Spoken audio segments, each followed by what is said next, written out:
Bulletin में सबसे पहले आपको बताएं, साबिक वज़ीर-ए-आज़म शाहिद खाकान अब्बासी भी कोरोना वायरस में मुब्तला हो गए। रहनुमा नून लीग का कोरोना टेस्ट पॉजिटिव आया है। शाहिद खाकान अब्बासी अपने घर में करंतना में चले गए। कोरोना केसेस के साथ अहम शख्सियात के मुतासर होने के केस भी बढ़ने लगे हैं। मारूफ अदाकारा रुबीना अशरफ कोरोना से मुतासर होने के बायस अस्पताल में ज़ेर इलाज हैं। 24 घंटों में जो अहम केसेस सामने आए हैं उनमें रुकन कौमी असम्बली जयप्रकाश, पंजाब के वज़ीर बराए इंसानी हुकूक और अक़लियती उमूर एजाज आलम भी शामिल हैं। नश्तर अस्पताल मुल्तान में कोरोना से डॉक्टर गजाला जाँ भाग हो गईं। वो नश्तर मेडिकल यूनिवर्सिटी में प्रोफेसर थीं।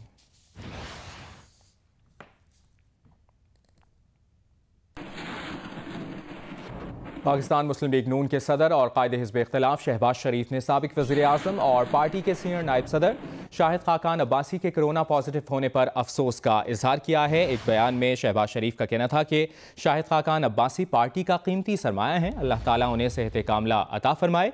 ये भी कहा कि शाहिद खाकान अब्बासी एक ईमानदार, अहल और कौम का दर्द रखने वाले काबिल और वफाशुआर इंसान हैं।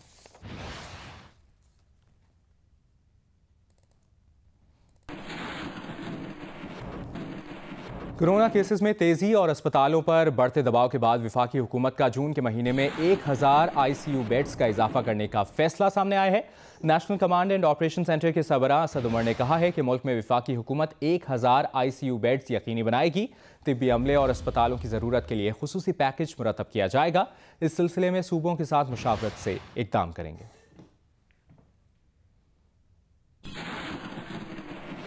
अस्पताल हैं और ख़ास तौर पे जो बड़े अस्पताल हैं उसके अंदर हमें नज़र आ रहा है कि दबाव बढ़ा है और ख़ास तौर पे वो मरीज़ जिनको ऑक्सीजन की ज़रूरत है उसके अंदर इजाफा हुआ है। वफाकी हुकूमत जून के महीने के अंदर 1000 ICU बेड्स जिनके ऊपर ऑक्सीजन अवेलेबल होगी उसके इजाफे की जिम्मेदारी ले रही है और ये काम हम सूबों की मुशावरत के साथ करेंगे।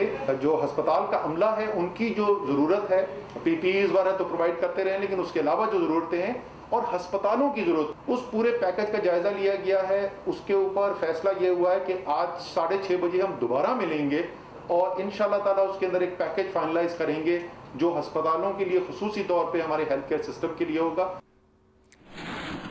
रावलपिंडी से ताज़ा अपडेट ये है कि पुलिस के मजीद 4 अफसरान कोरोना वायरस का शिकार हो गए हैं। तर्जुमान पुलिस के मुताबिक ASP New Town, DSP headquarter Azhar Hasan में कोरोना की तस्दीक हुई है। DSP सिटी सर्कल और SHO गुजर खान का कोरोना टेस्ट भी पॉजिटिव आया है। चारों पुलिस अफसरान के घरों को करंतना कर दिया गया है और वो घरों में करंतना कर गए हैं। मुतासरा अफसरान के साथ काम करने वाले दीगर अफराद के भी टेस्ट कराए जा रहे हैं, बताया गया है तर्जुमान पुलिस की जानिब से।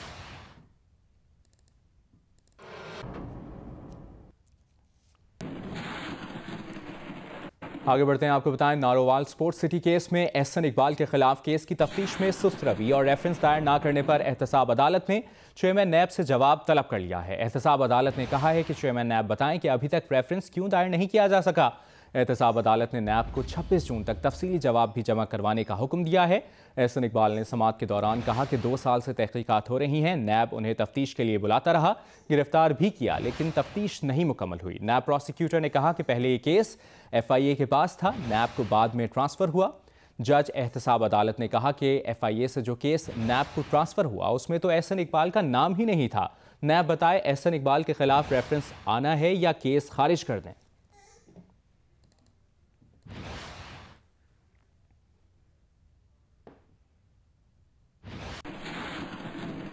और ख़बर यह है कराची से कि लियारी में रिहायशी इमारत गिरने के बाद इमदादी ऑपरेशन इस वक्त जारी है। मलबे से मजीद एक और लाश निकाल ली गई है। रेस्क्यू हुकाम के मुताबिक हादसे में जाँ बहक अफराद की तादाद 2 हो गई है।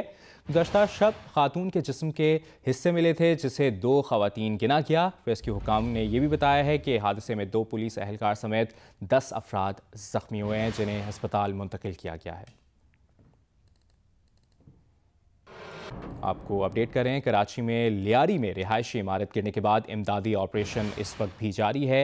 रेस्क्यू हुकाम की जानिब से कहा गया है कि हादसे में जाँ बहक अफराद की तादाद 2 हो गई है। मलबे से मजीद एक और लाश निकाल ली गई है। अब तक हादसे में 2 पुलिस एहलकार समेत 10 अफराद ज़ख्मी हुए हैं जिन्हें हस्पताल मुंतकिल कर दिया गया है। और आपको ये भी बताते चलें कि इस वक्त भी इमदादी ऑपरेशन जारी है।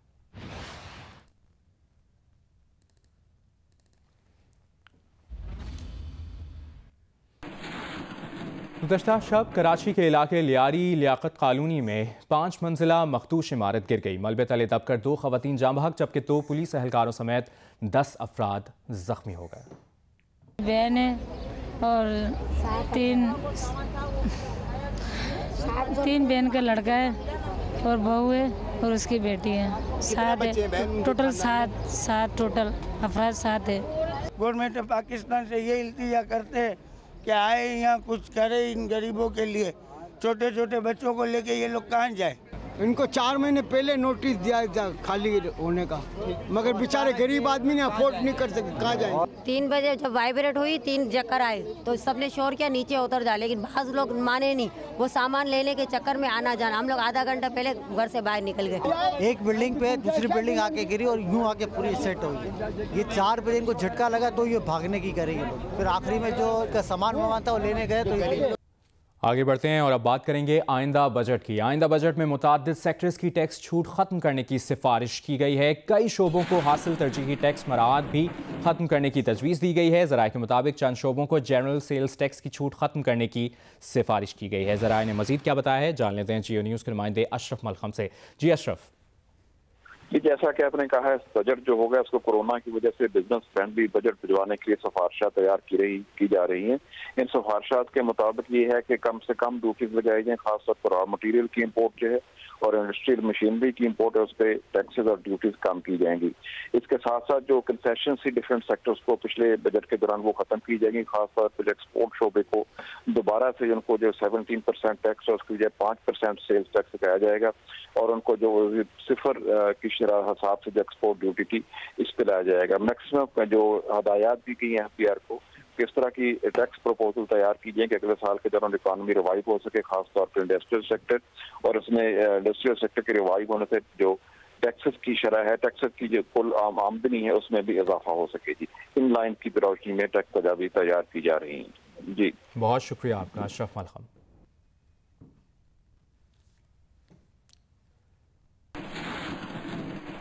अमरीकी शहरी सिंथिया डी रिची के खिलाफ मुकदमा दर्ज करने की दरख्वास्त पर पुलिस को दोबारा नोटिस भिजवाया गया है। अदालती नोटिस के बावजूद पुलिस की जानिब से कोई पेश ना हुआ। अदालत का बरहमी का इजहार। इस्लामाबाद की एडिशनल सेशन जज आबिदा सज्जाद ने दरख्वास्त पर समाअत की। दरख्वास्त गुजार के वकील का मौक़िफ़ है कि अमरीकी शहरी ने बेनज़ीर भुट्टो के खिलाफ नाजेबा अल्फाज इस्तेमाल किए और सोशल मीडिया पर मुहिम चलाई। पुलिस को अमरीकी शहरी के खिलाफ मुकदमा दर्ज करने की दरख्वास्त दी मगर कार्रवाई नहीं की गई।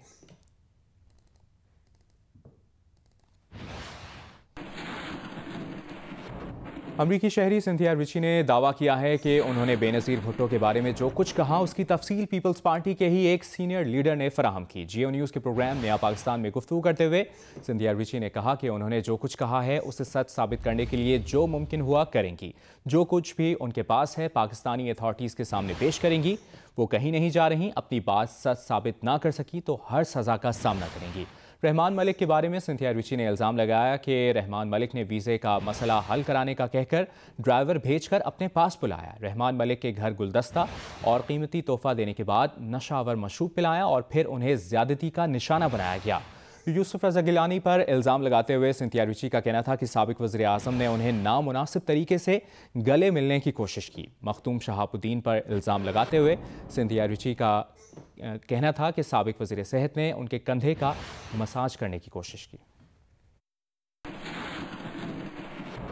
Met at Interior Minister's Rahman Malik's office a handful of times regarding my visa.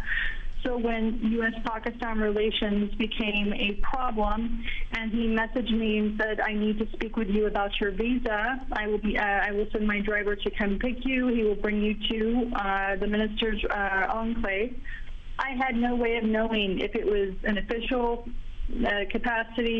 And when I arrived, what I found, his driver picked me up in a blacked out Toyota Land Cruiser. And when he dropped me off, I walked into the residence, and I was very surprised to see a large bouquet of flowers. I was later told that he had a gift for me, which was boxed a Samsung tablet of some sort, and I was given a couple of drinks. And about maybe a drink and a half, I started to feel dizzy and unwell, and he said that perhaps I should lie down, and the next thing I know, I'm on a bed. And Prime Minister Gilani, the former Prime Minister, with 4 other Pakistani men in the room. We discussed a number of topics, and when we went to say goodbye, he gave me a hug where his arms grazed against the sides of my and I pulled away and looked at every other person in the room to see what their reaction was, and all the other men looked down as if it never took place. Former Minister Maktoum Shahbudin tried to give me a shoulder massage, and it proceeded a bit further out of the blue, and it was unexpected, and I asked him to stay away. That's the end of that story. Are you saying whatever you wrote about Mohtama Benazir Bhutto, that information was provided to you by senior leadership of Pakistan People's Party? Yes. In your statement to FIA, you have not mentioned that this information came to you from the senior PPP leaders. What you have said is that you will work with the authorities to show the additional documentation to prove that your tweet was not false and therefore it was not defamatory. So you are saying you have documentary evidence of whatever you have said about Mohtama Benazir Bhutto, and you are going to prove this in the court of law.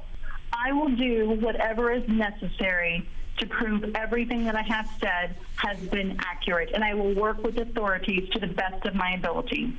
If I am found to be telling a lie, then I will meet my punishment. I will face my punishment. I am not going anywhere. दूसरी जानिब peoples party के रहनुमा रहमान मलिक ने अमरीकी खातून Cynthia Richie को 50 करोड़ रुपए हर्जाने का notice भेज दिया है। कानूनी नोटिस में सेनेटर रहमान मलिक ने सिंथिया रिची के इल्जामात की सख्ती से तरदीद की है। रहमान मलिक का कहना है कि शहीद बेनज़ीर भुट्टो की तक़दीम की लड़ाई है जो पूरी कौम की कायद हैं। बेनज़ीर भुट्टो शहीद और उनकी किरदार कुशी के पीछे कौन कौन से अनासिर हैं वक्त आने पर बेनकाब करेंगे। रहमान मलिक ने कहा कि उन्हें जेल भिजवाने और कत्ल की मुसलसल धमकियां मिल रही हैं, ना कभी किसी के दबाव में आए और ना कभी आएंगे। सिंथिया रिची से कोई जाती झगड़ा नहीं, वो एक दोस्त मुल्क की शहरी है।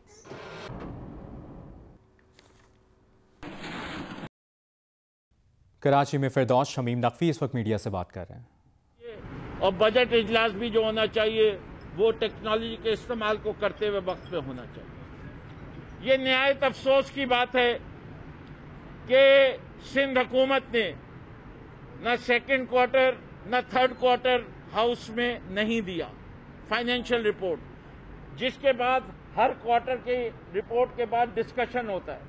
फर्स्ट क्वार्टर पे भी डिस्कशन नहीं हुआ। 2 साल की ऑडिट रिपोर्ट जो इनके पास यहां असेंबली में पड़ी हुई है वो अभी तक इन्होंने टेबल नहीं की, इससे कि उन्हें पता है कि जो कुछ उस ऑडिट रिपोर्ट में लिखा हुआ है वो उनके खिलाफ जाता है और उसकी वजह से उनके मसाइल बढ़ते हैं। तीसरा, एक और मसला शुरू हुआ हुआ है, वो है डोमिसाइल वाला इशू। इस डोमिसाइल के इशू के पीछे बहुत सारे मुहर्रिकात हैं और मैं समझता हूं सबसे बड़ा मुहर्रिकात इसके अंदर ये है कि इंसाफ नहीं किया जा रहा सिंध के अवाम के साथ, और जो जिस हिस्से का हक लिखा गया है उसको कोई ना कोई चोरी कर रहा है, और ये जरूरी है कि ये जो चोरी की गई है। जियो न्यूज़ ने सिंथिया रिची के पासपोर्ट की कॉपी और पाकिस्तान आने का सफरी रिकॉर्ड हासिल कर लिया है। सरकारी ज़राए के मुताबिक सिंथिया रिची 2 मुख्तलिफ पासपोर्ट्स पर 52 दफ़ा पाकिस्तान आई हैं। तफसील जानते हैं जियो न्यूज़ के नुमाइंदे एजाज सैयद से। एजाज, कहिएगा सिंथिया रिची पाकिस्तान कब आई हैं? जी, सिंथिया रिची जिन्होंने पाकिस्तान की सियासत पर तहलका मचाया हुआ है, उनकी तफसीलात हमने हासिल की हैं। उनके पासपोर्ट और सफरी रिकॉर्ड की तफसीलात हमारे पास है। हमारे पास जो रिकॉर्ड आया है उसके मुताबिक सिंथिया रिची 2009 में पहली दफा 9 नवंबर को पाकिस्तान आई और सिर्फ 3 दिन इन्होंने कराची में क्याम किया और 12 नवंबर को वापस चली गई। और उसके बाद जो आने वाले 11 साल हैं, आने वाले 11 सालों में इन्होंने 52 दफा पाकिस्तान का सफर किया और इस वक्त वो पाकिस्तान में मुकीम है। सिंथिया रिची ने 2 मुख्तलिफ पासपोर्ट पर पाकिस्तान का सफर किया है। जब उनका पहला पासपोर्ट एक्सपायर हुआ 2008 में, तो अमेरिकी हुकाम से उन्होंने नया पासपोर्ट हासिल किया, जिसकी नकल इस वक्त हमारे पास मौजूद है और हमारी स्क्रीन पर हमारे नाजरीन देख रहे हैं। सिंथिया रिची के पासपोर्ट के मुताबिक वो लुइसियाना में पैदा हुई हैं और उनकी जो डेट ऑफ बर्थ है वो 22 अप्रैल 1976 है। तो ये डाटा है हमारे पास जो हम जियो न्यूज के नाज़रीन को एक्सक्लूसिव तौर पर दे रहे हैं। जी सही एजाज, आप ये बता रहे हैं और हम देख भी सकते हैं जियो न्यूज़ ने सिंथिया रिची के पासपोर्ट की कॉपी और पाकिस्तान आने का सफरी रिकॉर्ड हासिल कर लिया है। सरकारी ज़राए के मुताबिक सिंथिया रिची 2 मुख्तलिफ पासपोर्ट्स पर 52 दफ़ा पाकिस्तान आई हैं। तफसीलन आपने अपडेट किया एजाज सैयद, बहुत शुक्रिया।